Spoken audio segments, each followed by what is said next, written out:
రోజున మన ముఖ్య ధ్యానాంశము నేను నిన్ను ప్రాకారముగా నియమించేదను. ప్రియమైనటువంటి దేవుని బిడ్డలారా, ఈ రోజున దేవుడు మిమ్మల్ని ఒక ప్రాకారముగా నియమించాలని దేవుడు ఇష్టపడుతూ ఉన్నాడు. మరి ఏ విధంగా మనము ప్రాకారముగా ఇతరులకు ఉంటామో, ఏ విధంగా దేవుడు మనల్ని చేయాలని ఉద్దేశించి మాట్లాడుతున్నాడు, మనము జాగ్రత్తగా దేవుని వాక్యాన్ని మనము ధ్యానిద్దాం. ఇర్మియా గ్రంథం 15వ అధ్యాయం 15వ వచనము నుండి కొన్ని వచనాలను చదువుకుందాం. యెహోవా, నా శ్రమ నీకే తెలిసియున్నది, నన్ను జ్ఞాపకము చేసుకొనుము, నన్ను దర్శించుము, నన్ను హింసించు వారికి నా కొరకై ప్రతిదండన చేయుము. నీవు దీర్ఘశాంతి కలిగిన వాడవై నన్ను కొనిపోకుము. నీ నిమిత్తము నాకు నింద వచ్చుచున్నదని తెలుసుకొనుము. నీ మాటలు నాకు దొరకగా నేను వాటిని భుజించితిని. సైన్యములకు అధిపతియగు యెహోవా దేవా, నీ పేరు నాకు పెట్టబడెను గనుక నీ మాటలు నాకు సంతోషమును, నా హృదయమునకు ఆనందమును కలగజేయుచున్నవి. Praise the lord. దేవునికి స్తోత్రం. వాక్యాన్ని జాగ్రత్తగా వినాలని ప్రభు పేరట మనవి చేయుచున్నాను. దేవునికి స్తోత్రం కలుగునుగాక. మరి దేవుడు ఇర్మియాతో ఈ మాటలను మాట్లాడుతూ దేవునికి ఈ మనవి ఇర్మియా భక్తుడు చేస్తూ ఉన్నాడు. ఇర్మియా ఒక గొప్ప ప్రవక్త. ఆయన దేవుని యొక్క దాసుడు. ఆయన ఏమంటున్నాడంటే, నాకు శ్రమ వస్తుందని నీకు తెలుసు, నన్ను ఒకసారి జ్ఞాపకం చేసుకో. మనకు శ్రమ వచ్చేది మనకు తెలుస్తుందా? తెలియదు. కొన్ని శ్రమలు తెలుస్తాయి, అకస్మాత్తుగా వచ్చే శ్రమలు తెలియవు. కాబట్టి దేవుని అంటున్నాడు, నన్ను దర్శించు అంటే నన్ను చూడు, నాకు ఎలాంటి శ్రమ రాబోతుందో ఒకసారి నన్ను చూడు అని అంటున్నాడు. నన్ను హింసించు వారికి నా కొరకై ప్రతిదండ చేయుము. ఎలా ప్రార్థన చేస్తున్నాడు చూడండి. నన్ను ఎవరైతే హింసిస్తారో, నన్ను ఎవరైతే నిందిస్తారో వారికి ప్రతిదండన చేయుము. ఎవరి పక్షాన? ఇర్మియా పక్షాన అడుగుతున్నాడు ఇర్మియా. నా పక్షాన దేవా వారికి ప్రతిదండన, వారిని శిక్షించుము. ఇలా ఇర్మియా చేస్తూ ఉన్నాడు. ఎవరిని శిక్షించమంటున్నాడు? ఎవరైతే ఇర్మియాకు కీడు చేస్తున్నారో, ఎవరైతే ఇర్మియా మీద కసి పెంచుకున్నారో, ఎవరైతే ఇర్మియాకు శ్రమ కలగజేయాలని చూస్తున్నారో వారికి ఏం చేయాలంటున్నాడు? ప్రతిదండన అనగా పగ నువ్వు తీర్చుకో అంటున్నాడు. హల్లెలూయా. అంటే మనం కూడా ఈ ప్రార్థన చేయొచ్చా? అంటే ప్రతిదండన నేను తీసుకుంటా అంటలేడు, ప్రతిదండన నీవు చెయ్యని అంటున్నాడు. ప్రతిదండన దేవుడు చేస్తాడు. దేవుని బిడ్డల పక్షాన ఉండి, నీతిమంతుల పక్షాన ఉండి ఎవరు తీసుకుంటారు పగ? దేవుడు ప్రతిదండన పగ తీర్చుకుంటాడు. ఇర్మియా పక్షాన మరి దేవుడు మరి ప్రతిదండన తీసుకోవాలని కోరుతున్నాడు. అదేవిధంగా నీవు దీర్ఘశాంతి కలిగిన వాడవై నన్ను కొనిపోకుము. నీ నిమిత్తము నాకు నింద వచ్చుచున్నదని తెలుసుకొనుము. దేవుని నమ్మిన వారికి అనేకమైన నిందలు వస్తూ ఉంటాయి. ఒక్కొక్కసారి చుట్టుపక్కల వారితో వస్తాయి, ఒక్కొక్కసారి సేవకులతో వస్తాయి. ఏమొస్తాయి? నిందలు వస్తాయి, అవమానం కలుగుతుంది. అది మనము ఎదుటివానితో పోరాడితే ఇంకా ఎక్కువ శత్రుత్వం పెరుగుతుంది. కానీ మనము దేవునికి చెప్పాలి. ఇర్మియా దేవునికి చెప్తూ ఉన్నాడు, దేవా,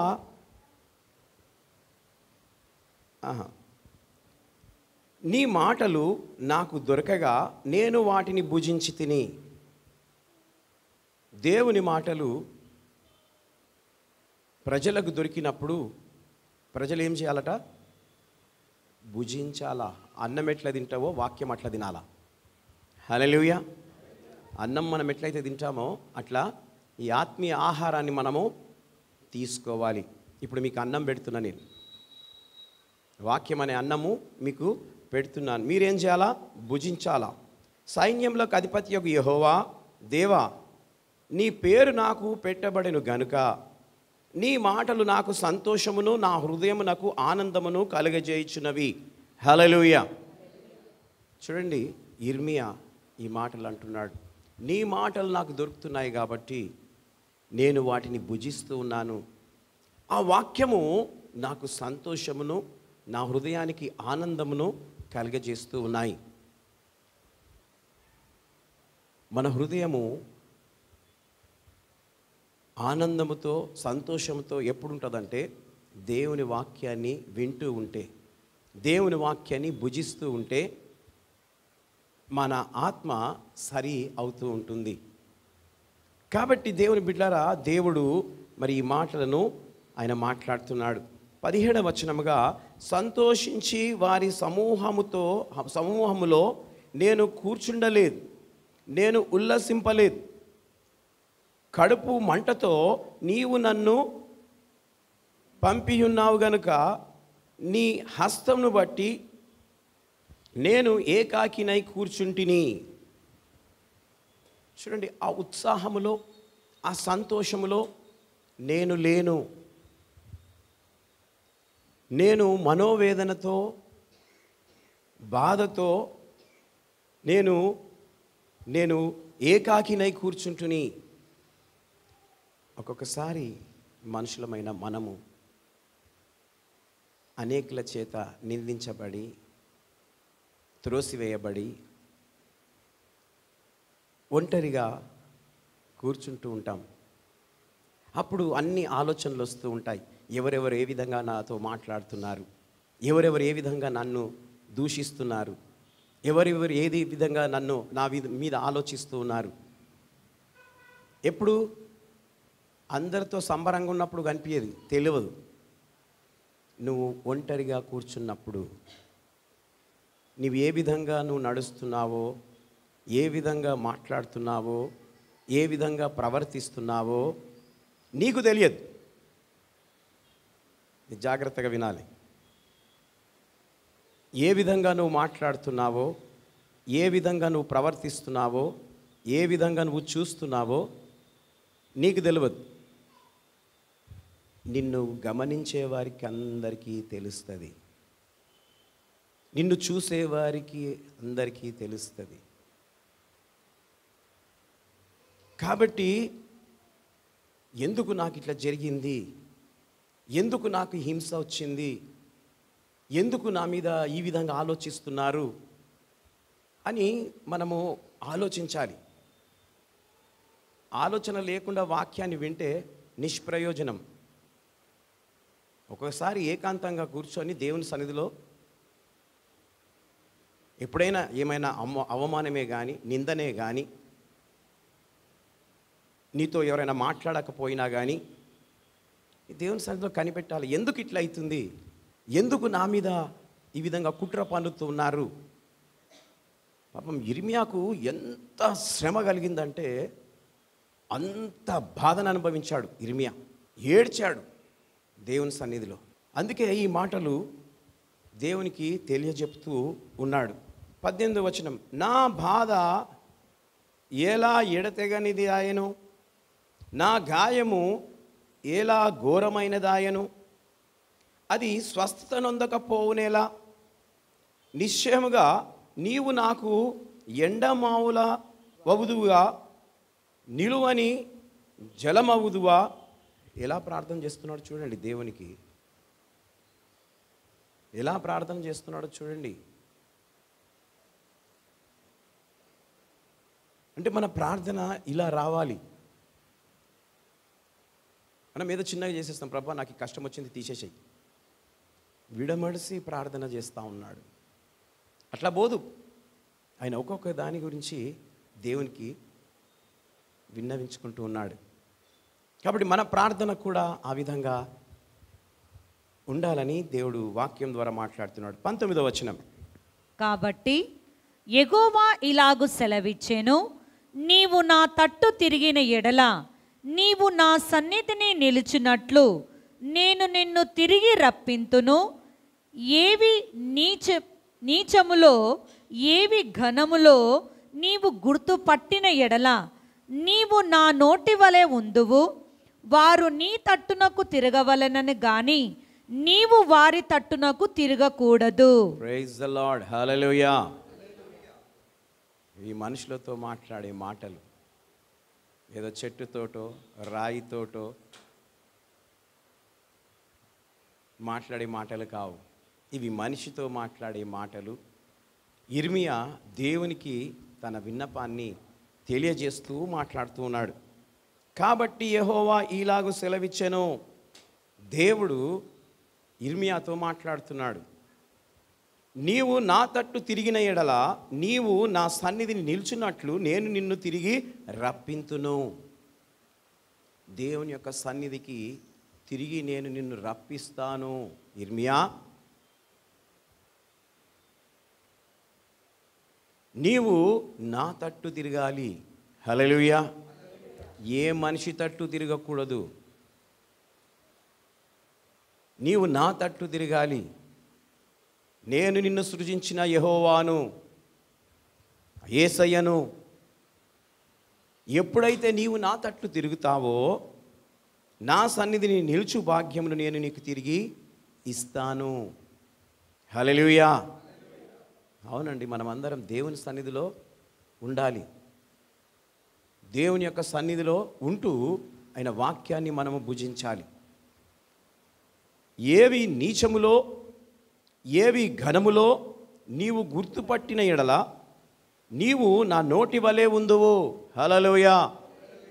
చూడండి, దేవుని నమ్మిన మనం ఒక మాదిరికరంగా మనుషులకు ఉండాలి, కనబడాలి. ఎలా ఉండాలంట దేవుడు ఎలా ఉండాలంటున్నాడు? ఆయన వలె ఉండాలంటున్నాడు. ఆయన మాట ఏ విధంగా ఉంటుందో ఆ విధంగా ఉండాలని అంటున్నాడు. ఆయన నోట్లోకి వెళ్ళి ఏ విధంగా మాటలు వస్తాయో మన మాటలు కూడా ఆ విధంగా ఉండాలి. అప్పుడు ఏమవుతారు? దేవుని లెక్క మాట్లాడితే ఏమవుతారు?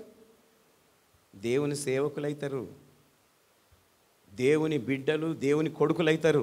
హల్లెలూయా. ఎప్పుడు దేవుని వలె మాట్లాడితే. ఇర్మియాను ఆ విధంగా దేవుడు చేశాడు. ఆయన కూడా చాలా కష్టాలు, నిందలు, బాధలు వచ్చినాయి. అయినా దేవునికి ఆయన ప్రార్థన చేశాడు. ఆయన ప్రార్థన విని దేవుడు ఆయనను ఆయన ఎలాంటి నీచమైనయో ఘనమైనయో ఆయన గుర్తుపట్టని ఎడల నేను నీ నోటికి ఉందును అని అంటున్నాడు. వారు నీ తట్టునకు తిరగవలెను కానీ నీవు వారి తట్టునకు తిరగకూడదు. దేవుని దిక్కే మనం తిరగాలి కానీ లోకస్తుల తట్టు మనం తిరగకూడదు. లోకస్తులు చెప్పిన మాటలకు మనం లోబడకూడదు. నాకు అప్పుడప్పుడు అనిపిస్తూ ఉంటుంది, కొన్ని మిస్టేక్స్ కొన్ని ఏమన్నా వచ్చినప్పుడు something mistake is going on in my family. ఏదో డిస్టర్బ్ అవుతుంది, ఏదో జరుగుతుంది ఇంట్లో, దేవునికి వ్యతిరేకమైనవి జరుగుతున్నాయి. అది ఎవరైనా సరే. నేను అందుకే కొన్ని వాటికి దూరంగా ఉంటాను. వేటికి దగ్గర ఉండాలో వాటికే దగ్గర ఉంటాను. ఎందుకు రాడు అన్న, ఎందుకు రాడు పాస్టర్, ఎందుకు రాడు బ్రదర్, ఏవైతే దేవునికి ఇష్టం లేని అక్కడ జరుగుతుంటాయో నా ప్రెజెన్స్ అక్కడ ఉండదు. ఏదో వాళ్ళు బలవంతంగా చేస్తే వచ్చి ప్రార్థన చేసి పోతాయి, కానీ కార్యం అయితే అక్కడ జరగదు. నా హృదయం దేవునికి తెలుసు. ఏదో వాళ్ళు నన్ను పిలుస్తూ ఉన్నారు కాబట్టి అట్లా వచ్చి ఇట్లా ప్రేయర్ చేసి వెళ్ళిపోతాను నేను. వై? ఎందుకు? అక్కడ దేవునికి ఇష్టం లేని పనులు జరుగుతున్నాయి కాబట్టి. ఇర్మియాతో దేవుడు అంటున్నాడు, వారు నీ తట్టునకు తిరగవలెను, కానీ నీవు వారి తట్టునకు తిరగకూడదు. చదవమ్మా 20th. అప్పుడు నిన్ను ఈ ప్రజలను పడగొట్టజాలని ఇత్తడి ప్రాకారముగా నేను నియమించెదను. నిన్ను రక్షించుటకును నిన్ను విడిపించుటకును నేను నీకు తోడైయుందును గనక వారు నీ మీద యుద్ధము చేయుదురు గాని నిన్ను జయింపకపోదురని యెహోవా సెలవిచ్చుచున్నాడు. ఎంత బాగా మాట్లాడుతున్నాడు చూడండి. ఇర్మియాతో మాట్లాడుతున్నాడు దేవుడు, ఈరోజు నీతో మాట్లాడుతున్నాడు. అప్పుడు నిన్ను ఈ ప్రజలను పడగొట్టాలని ఇత్తడి ప్రాకారముగా నేను నిన్ను నియమించెదను. హల్లెలూయా. ఎలా దేవుడు నిన్ను నియమిస్తాడట? ఇత్తడి ప్రాకారముగా. ప్రాకారము అనగా ఏంటి? Border, fencing. చుట్టుముట్టు ఇల్లు కట్టుకుంటాం, దానికి చుట్టుముట్టు కాంపౌండ్ వాల్ పెడతాం, దాన్ని ప్రాకారము అని అంటారు. ఆ రోజుల్లో రాజులు కోటలు నిర్మించినప్పుడు పెద్ద పెద్ద ప్రాకారాలు చుట్టుముట్టు, ఎవరు దుంకి రాలేరు, ఎవరు ఇక్కడి నుండి బయటికి వెళ్ళలేరు, అంత పెద్ద ప్రాకారాలు నియమిస్తూ ఉంటారు. ఒక మనిషికి దేవుడు ప్రాకారాన్ని నియమిస్తూ అంటున్నాడు. హల్లెలూయా. అనగా ఎవరు నీ హృదయంలోనికి జొరబడకుండా,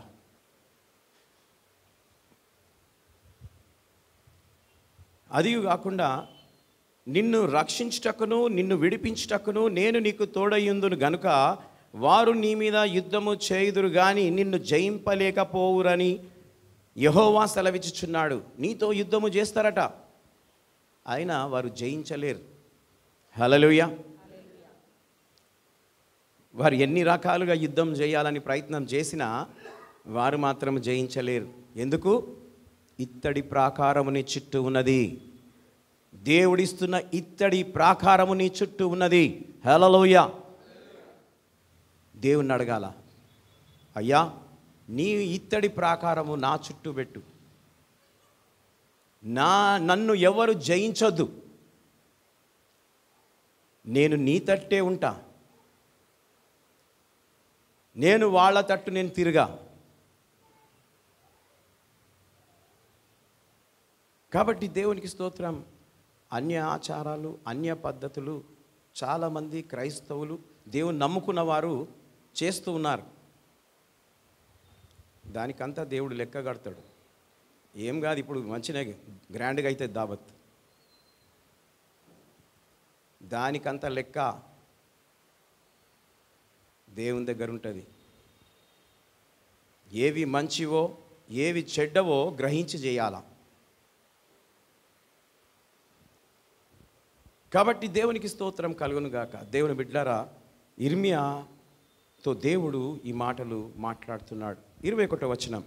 దుష్టుల చేతిలో నుండి నిన్ను విడిపించెదను, బలాత్కారుల చేతిలో నుండి నిన్ను విమోచించెదను. దేవుడు అంటున్నాడు, దుష్టుల చేతిలో నుండి నిన్ను విడిపించెదను, బలాత్కారుల చేతిలో నుండి నిన్ను విమోచించెదను. ఎంత మంచి దేవుడు ఇర్మియాకు దొరికిండు చూడండి. మరి ఈరోజు నీకు దొరుకుతున్నాడా దేవుడు? ఇంకా నీవు ఇబ్బందులతో ఉన్నావా? ఇంకా నీవు కష్టాలతో ఉన్నావా?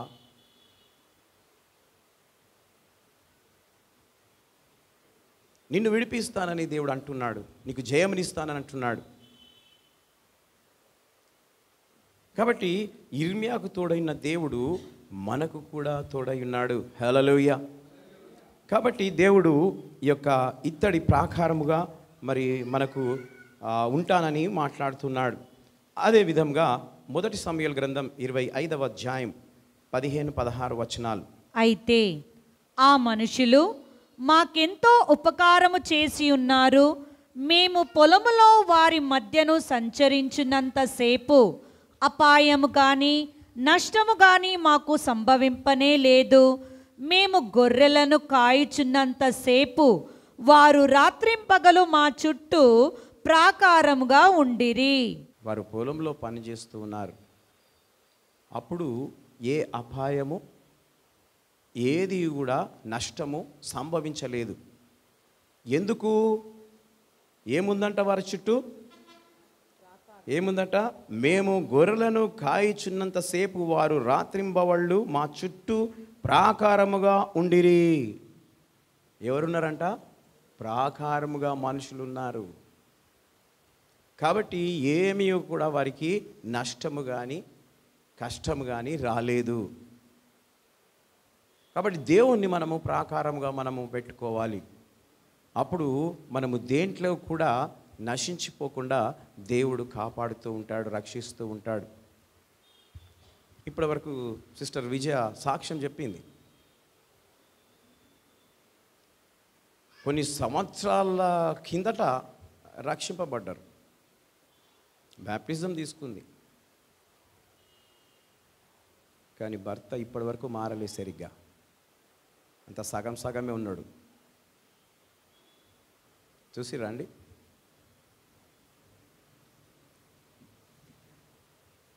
అట్లనే మీ కుటుంబంలో కూడా ఉంటారు, ఎంత చెప్పినా కూడా వినరు, రక్షింపబడరు, మారరు. మళ్ళీ ప్రార్థన చేయించుకుంటారు కానీ నో సాల్వేషన్, రక్షణ ఉండదు. కనుక మనము వాళ్ళకి రక్షణ రాలేదని చెప్పి మనము వాళ్ళ తట తిరగొద్దు. మనం ఇన్ని రోజులు కష్టపడి రక్షణను కాపాడుకొని మనం నరకానికి వెళ్ళిపోతాం. కాబట్టి మన ప్రాకారము మన చుట్టూ ఎప్పుడు ఉండేటట్లు చేసుకోవాలి. వాళ్ళే మన దిక్కు తిరగాలి కానీ మనం వాళ్ళ దిక్కు తిరగొద్దు. హల్లెలూయా. అప్పుడు మనకి ఏ నష్టం కూడా జరగదు, ఏ కష్టం కూడా రాదు. వచ్చిన దేవుడు మనకు విజయాన్ని ఇవ్వడానికి సిద్ధంగా ఉన్నాడు.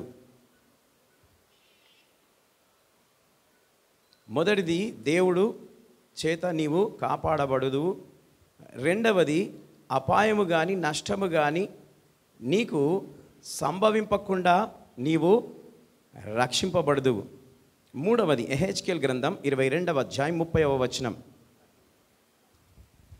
నేను దేశమును పాడు చేయకుండునట్లు ప్రాకారమును దిట్టపరచుటకును బద్దలైన సందులలో నిల్చుటకును తగిన వాడెవడని నేను ఎంత విచారించిననో ఒక్కడైనను కనబడలేదు.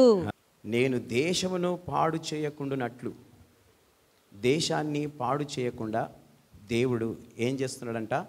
ప్రాకారములను పెడుతూ ఉన్నాడట.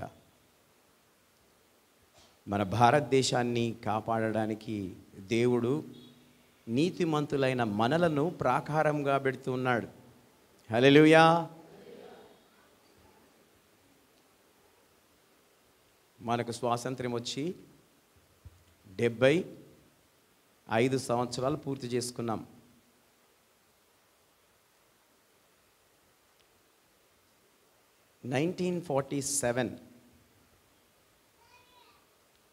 ఆగస్ట్ 15కి మనకు స్వాతంత్ర్యం వచ్చింది. అయిన తర్వాత ఈ జనవరి మాసంలో 26th రోజున మనకు రాజ్యాంగం ఇవ్వబడింది. హల్లెలూయా.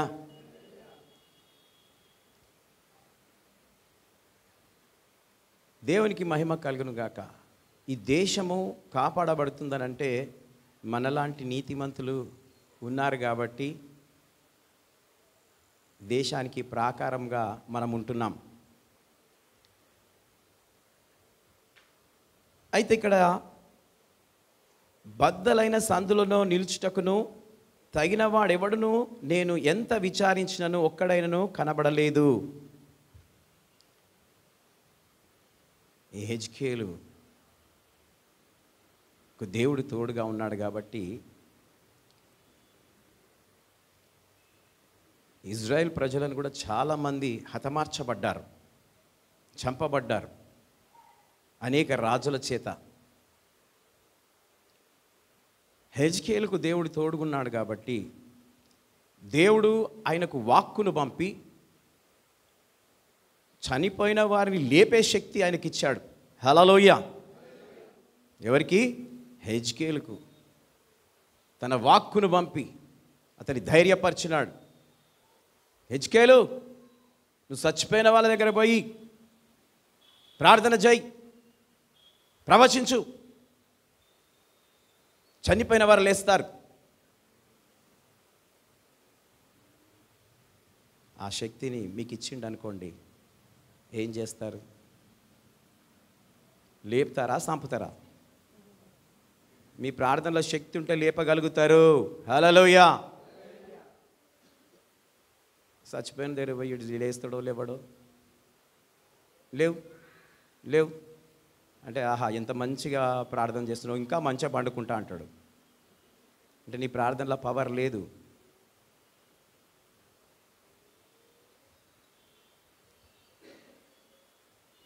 ఎప్పుడైతే శక్తి ఉంటుందో చచ్చిన వాడు లేస్తాడు.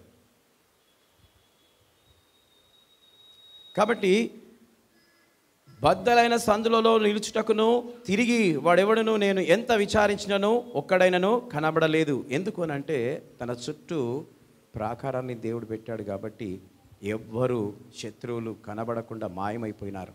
వెతికాడంట సందులలో. కాబట్టి దేవుడు మరి ఆయన చుట్టూ ప్రాకారంను పెట్టాడు కాబట్టి దేవుడు వారిని రక్షించినాడు. మూడవదిగా ప్రజలు పాడైపోకుండా నీవు రక్షింపబడుదువు. నాలుగవది సంఖ్యాకాండం 32వ అధ్యాయం 17వ వచనం. ఇజ్రాయేలును వారి వారి స్థలములకు చేర్చు వరకు మేము వారి ముందర యుద్ధమునకు సిద్ధపడి సాగుదుము. అయితే మా పిల్లలు ఈ దేశ నివాసుల భయము చేత ప్రాకారము గల పురములలో నివసింపవలెను. Praise the Lord. ఇక్కడ దేవుడు కాలేబ్, జాషువాలతో ఈ మాటలు మాట్లాడుతున్నాడు ప్రజలను ఉద్దేశించి. ఇజ్రాయేలును వారి వారి స్థలములకు చేర్చు వరకు మేము వారి ముందర యుద్ధమునకు సిద్ధపడి సాగుదుము. అయితే మా పిల్లలు ఈ దేశ నివాసుల భయము చేత ప్రాకారము గల పురములో నివసింపవలెను. మన చుట్టూ దేవుడు ప్రాకారమును పెడుతూ ఉంటాడు కాబట్టి ఆ ప్రాకారంలో మనం ఉంటేనే కాపాడబడతాం. లేకపోతే మనకేమొస్తుంది? ఏమొస్తుంది? భయం. ఏమొస్తుంది? భయం. ప్రజలందరూ భయపడుతూ ఉండుండగా దేవుడు ఇద్దరి సేవకులను వారి ముందుంచాడు. వారి పేరే కాలేబ్, యెహోషువ. ప్రజలందరూ వారి వెనుక నడుస్తూ ఉన్నారు. వారికి ముందుండి ధైర్యాన్ని చెప్తూ మార్గదర్శకులుగా వారిద్దరిని దేవుడు పెట్టాడు. కాబట్టి ప్రజలకు భయం వచ్చినప్పుడు సేవకుల దగ్గరికి వచ్చి ప్రార్థన చేయించుకుంటూ ఉంటారు. ఎందుకు అనంటే ఆ భయం పోవడానికి. హల్లెలూయా. సేవకుడు ప్రార్థన చేయంగానే వారికి ఒకలాంటి ధైర్యం వచ్చేస్తుంది. దేవుని సేవకుడు నా కొరకు ప్రార్థన చేస్తాడు కాబట్టి ఇక నాకేమీ కాదు. ఆ చిన్న విశ్వాసం నిన్ను కాపాడుతుంది, ఆ భయం నుండి నిన్ను విడిపిస్తుంది. కాబట్టి వారి పిల్లలు మరి పాడైపోకుండా భయపడుతూ ఉంటుండగా వారిని ధైర్యపరిచిన సేవకుల ద్వారా ఆ ప్రజలందరూ సురక్షితంగా చేరుకున్నారు. కాబట్టి మనము దేవుని యొక్క ప్రాకారంను మన చుట్టూ ఉండులాగున మనము దేవునికి ప్రార్థన చేయాలి. అది కీర్తనల గ్రంథం 31వ అధ్యాయం 2వ వచనం. నాకు నీ చెవి అగ్గి నన్ను త్వరగా విడిపించుము, నన్ను రక్షించుటకు నాకు ఆశ్రయశైలముగాను ప్రాకారం గల ఇల్లుగాను ఉండుము. ఆమేన్, హల్లెలూయా. ఇక్కడ కీర్తనకారుడు దావీదు దేవునికి ప్రార్థన చేస్తున్నాడు. నన్ను సిగ్గుపరచనీయకు, నన్ను అవమానపరచనీయకు, నన్ను కాపాడు, నన్ను రక్షించు దేవా అని ప్రార్థిస్తూ ఈ మాటలు అంటున్నాడు. నాకు నీ చెవి యొగ్గి నన్ను త్వరగా విడిపించుము, నన్ను రక్షించుటకు నాకు ఆశ్రయ శైలముగాను ప్రాకారము గల ఇల్లుగాను ఉండుము అని అంటున్నాడు దేవుణ్ణి. దేవుణ్ణి మనము అడగాలి. దావీదు ఎవరండి? మంచి గాయకుడు, పాటలు కట్టేవాడు, దేవుణ్ణి ఆశ్రయిస్తున్నాడు. ఎంత పాటలు కట్టని, ఎంత వాక్యం చెప్పని, ఎంత ఏదైనా చెప్పని ఎవరిని ఆశ్రయించాలా? దేవుణ్ణి ఆశ్రయించాలా మనం. ఆయన అంత రాజుగా అయినా కూడా దేవుని దగ్గర నమస్కారం చేశాడు, సాగిలపడ్డాడు. నాకు ఇంత ఇచ్చేసినావు కదా, ఇక జాలిగా నేను నా అంతలో నేను బతుకుతా అని అంటలేడు. నాకు కొండగా కోటగా నువ్వు ఉండు అని అంటున్నాడు. నాకు ఆశ్రయదుర్గంగా నీవుండు, నాకు ప్రాకారంగా నీవుండు అని అంటున్నాడు. నిజమే దేవుని బిడ్డలారా, ఈ రోజున దేవుని మాటలు వింటున్న మీరు మన శత్రువుని జయించాలంటే దేవుని యొక్క ప్రాకారం మనకు ఉండాలి. హల్లెలూయా. కీర్తనకారుడు దేవుణ్ణి ప్రార్థన చేస్తూ అడుగుతున్నాడు, నన్ను సిగ్గుపడనీయకుము.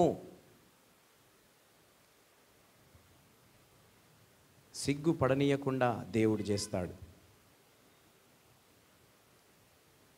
ఇంతకుముందు చెప్పాను నేను, మనిషికి సిగ్గు ఎప్పుడు వస్తుంది? ఎప్పుడు వస్తుంది అంటే, సిస్టర్ వాక్యం చదువు, బ్రదర్ వాక్యం చదువు అని అన్నామనుకో, కొత్త వారికి ఇక భయం వచ్చేస్తుంది, సిగ్గు వచ్చేస్తుంది. కొంతమందికి మంచిగా చదువుకున్న వాళ్ళకు కూడా చదువు అని అంటే, అమ్మో నేను ఎట్లా పోయి చదవాలను అని అనుకుంటూ ఉంటారు. పెళ్లి చూపులు చూడడానికి వస్తున్నారంట అని అన్నారు అనుకో, పెళ్లి పిల్లకు సిగ్గు వస్తుంది, పెళ్లి పిల్లగానికి సిగ్గు వస్తుంది.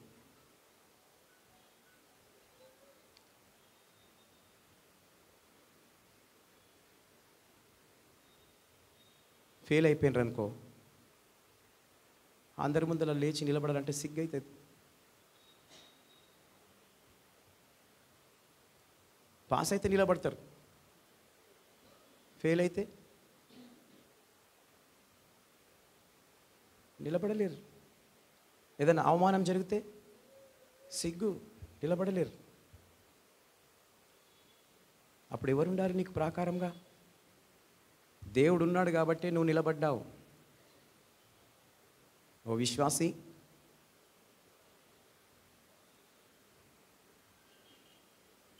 దేవుడు నీకు ప్రాకారంగా ఉన్నాడు కాబట్టి నువ్వు నిలబడగలుగుతున్నావు.